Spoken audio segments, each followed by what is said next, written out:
Hello and welcome to another edition of City at Your Service. I'm Jonathan Thomas, and today I'm joined by two representatives from the Economic Development Department, Dr. Eric Johnson, Assistant City Manager for the City of Austin, oversee a lot of departments, including economic development, and of course, Anthony Segura, the Interim Director of the city's Economic Development Department. Guys, thanks for joining us today. We really love having y'all. Why don't y'all introduce yourselves here real quick? All right, appreciate it. Thank you for the opportunity.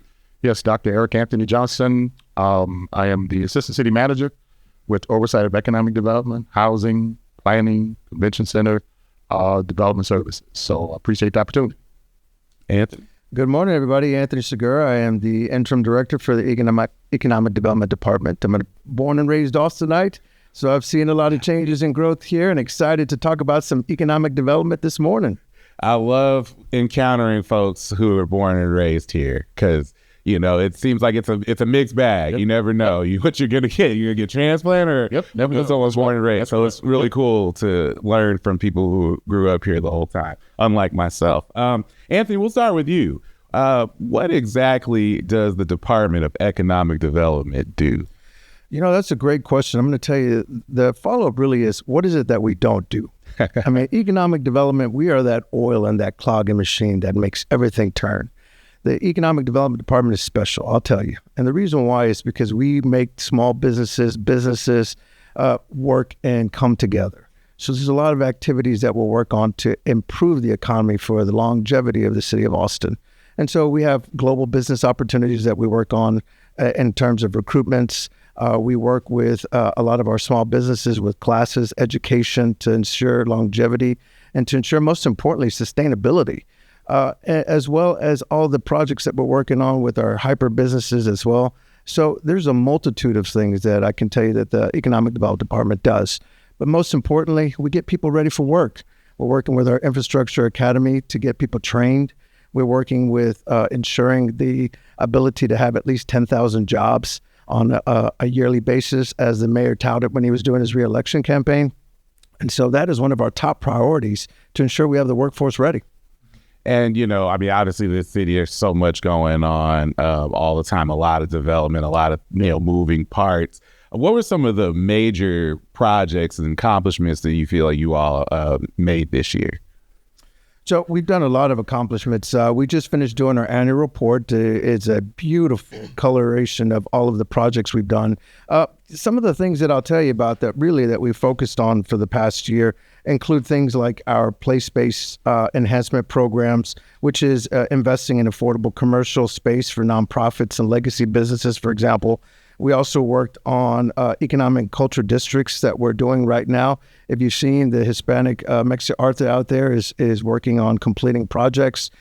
We've done redevelopment projects that are no longer with our department, but as part of Colony Park that were with us last year that we were working on. But most importantly, one of the things I got to tell you that really excites me about some of the things is last year alone, we empowered over 4,500 small business and entrepreneurs on training classes for finance, asset management, and the opportunities to look at how do we do longevity, what programs exist, what are available for you in terms of being able to ensure success. And those are just a snippet of some of the things that we did last year. Yeah, definitely. We put a few of those startup business, small business classes in our segment ATX Update. If you haven't watched it, watch it on our YouTube channel and on ATXN. Anyway, that was a cheap plug there for Dr. Johnson. Now, we've seen some changes like the creation of ACME. First off, could you explain what that is and how is the city kind of aligning those efforts to better serve the public here? Well, let me just say this, just in general, I'm going to take it a little different direction. Let me put it this way. I think you're going to see a city that is really trying to reposition itself from not just service delivery, but from operating in a time of change and disruption. I just need to say that because it's I guess you have to be sleeping under a rock not to see what's going on at the national level, which impacts the state level, which impacts the county level, which impacts the city level. So all that being said, you're going to see a city moving in a direction where we're going to try and connect the dots even greater to make sure during this period of time we're doing good work. What are you guys, both of you, take me through kind of some of the conversations when it comes to, like, strategy, the strategy of how you all kind of implement, these projects, kind of are they born or conceived? What are the conversations you all have about this stuff? Well, from a strategy perspective, and Anthony can join in, there's really like multiple layers to that. One, someone can present an opportunity. Someone can say, hey, we're looking at building, a new plant that's going to create jobs, or we're going to do a new training program where we're going to get people prepared for the future. Or you can have partners, whether it's different organizations in the economic development space, pitching ideas, or it could be the city, excuse me, through its strategy, trying to get ahead of opportunities to set the table to draw in businesses, retain businesses, and or create businesses. So it's actually one of the three. The only thing I'll add to that is, first off, I got to give a shameless plug to my assistant city manager, Dr. Johnson, because he's been a breath of fresh air coming into the city and bringing a multitude of experience that he's brought in other areas that he's done. And his vision going forward and how we utilize the city of Austin's business is taking us to the next level. We're working on an economic development policy that we haven't done before in terms of where's our roadmap? Where are we looking 5 to 10 years from now? And how do we get there? And so that's one of the projects that we're just started just to touch the surface of some of the direction that we're going. A business retention expansion program is going to be extremely important, because once you get them here, how do you keep them here for longevity in terms of being able to sustain? There's well over 42,000 small businesses in the city of Austin that we know of. And with that, there's resources that we need. How do we ensure that they can have the ability to expand? How do we ensure that there's success in terms of finding programs that will make them successful?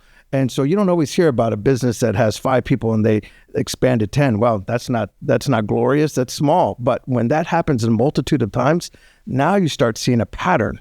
And the city of Austin has been in a fortunate position where we have been able to say, we're the city of Austin. People want to come here just because we're the city of Austin.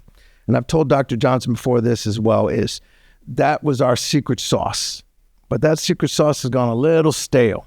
And so now we have to provide more competitive opportunities, more incentives that we can do to work with people inside of just saying we're Austin. Well, what can you do for me? And how can we do a partnership? Would you agree? Yeah, let me just add to that. Cities, like anything else, they thrive or they die, for lack of a better word.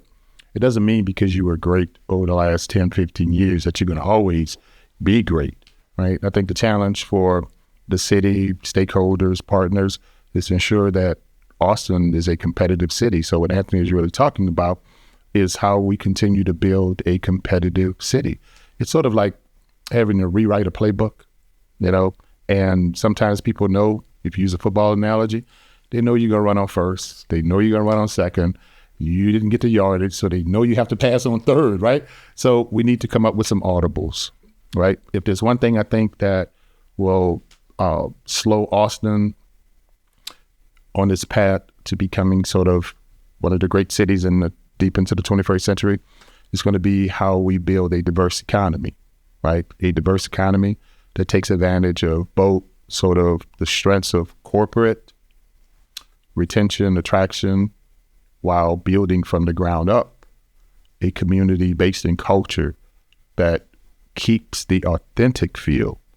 You strip away the authentic feel, then your economic development is basically cookie cutter. It's no different than going to any bland city in the country. And that's the thing we want to make sure we avoid in Austin. So to answer Anthony's point, as we think about economic development strategies, there's going to be actually both, because that little mom and pop shop or that little artist, that's the sauce. The sauce is not always like, some new building, because you can find that in Phoenix, LA, San Francisco. That's not it. We'll have it, but you need people that live here, that come here.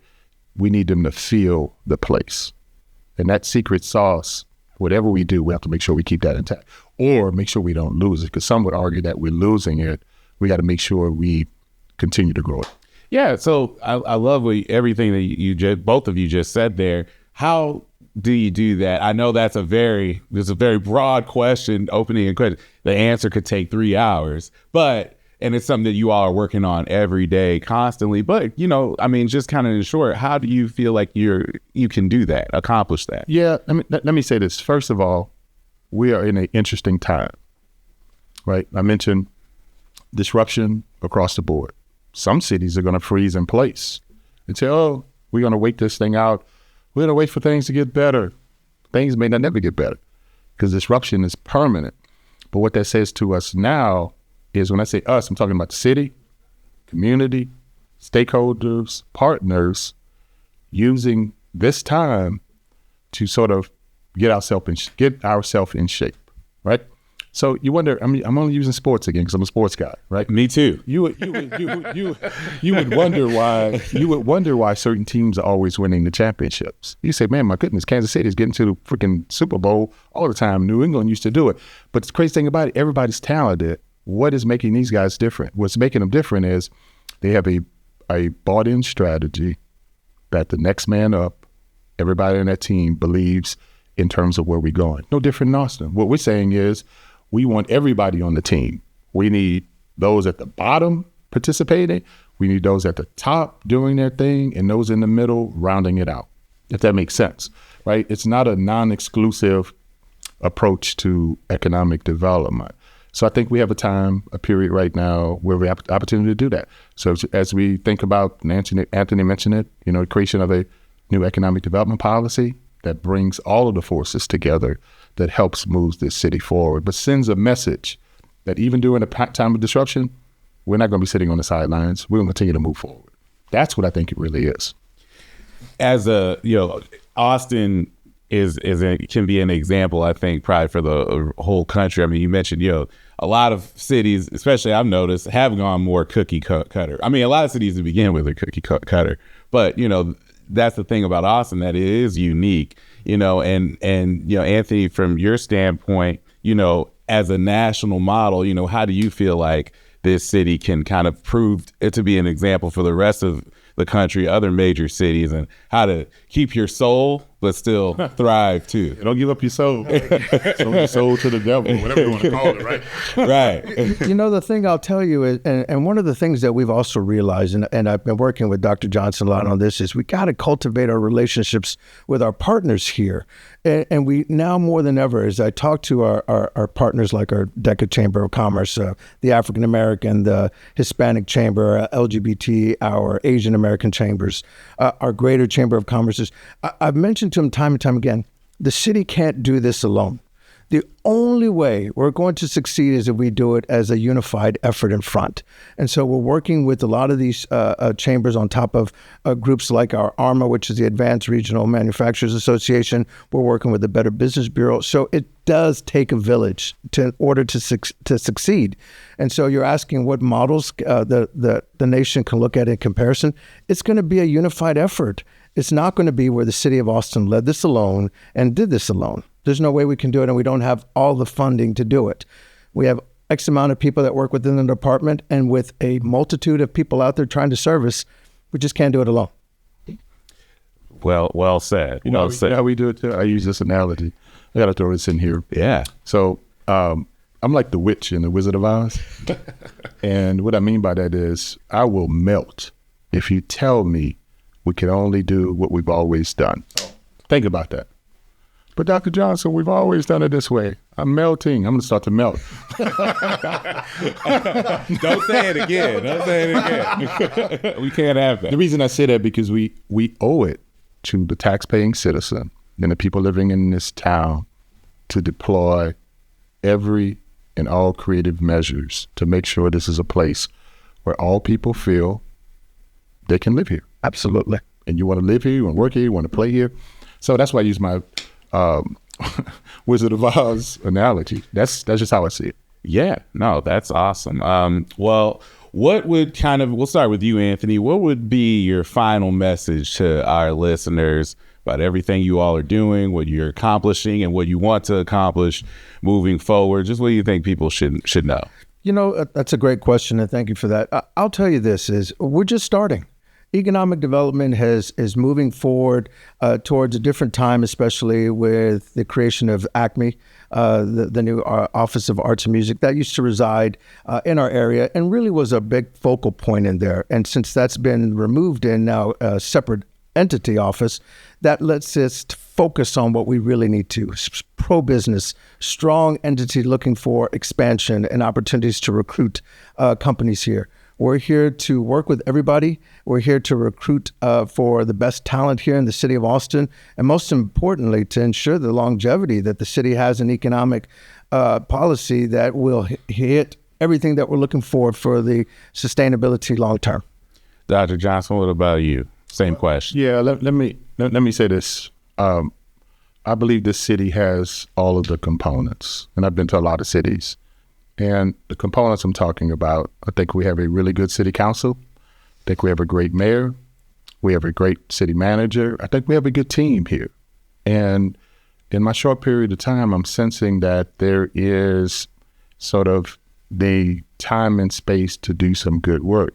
And I think the message to those listening in the community is to simply join with us, because we can't solve it all, right? Join with us as we tackle better economic development opportunities, as we tackle affordable housing, as we tackle these things. Just join with us. There's an old quote that talks about sometimes we'll spend so much effort on the past that we can never get to the future. That's right. We need to start to put our efforts on the future and how we can correct for some of that, but while moving forward at the same time. That's what I think the opportunity before us presents a great opportunity for the city of Austin and the people here. And I'll use another sports analogy. Basketball, right? The crowd can be the 13th man out there, and that's what you need. You need a loud crowd. You need everyone on the team to be on the same page. That provides the best atmosphere for success. So that's let me conclude on that. In today's game, everybody's shooting threes. As a city, Austin, we want to dunk on people. There you go. We're gonna go inside. We want to dunk. The highest percentage shot, guaranteed to get you 2 points, to get you a basket, to get you a score. So we're looking to dunk. Awesome. Not that we can't shoot the three. For sure. But we're going to dunk on it. For sure. Yeah, we'll take the three if we have to. It's 2025, of course. Yeah. I got to do that. Yep. Well, thank you guys so much for joining us. Anywhere anyone, folks can reach you? Absolutely. Please go to our website, which we're getting ready to redo coming up. But for information, please, www.austintexas.gov/EDD for information on our programs and additional information on our annual report that we just released. And so, like I mentioned, it's a work in progress. So we'll be making some modifications so we can make it even more worth looking at. All right. Awesome. Well, that was Anthony Segura and Dr. Eric Johnson. Thank you both so much for joining us. Really appreciate you all and the work that you're all doing. All right. Thank you. Appreciate it. All right. Well, this has been another edition of City at Your Service. I'm Jonathan Thomas. Have a great one.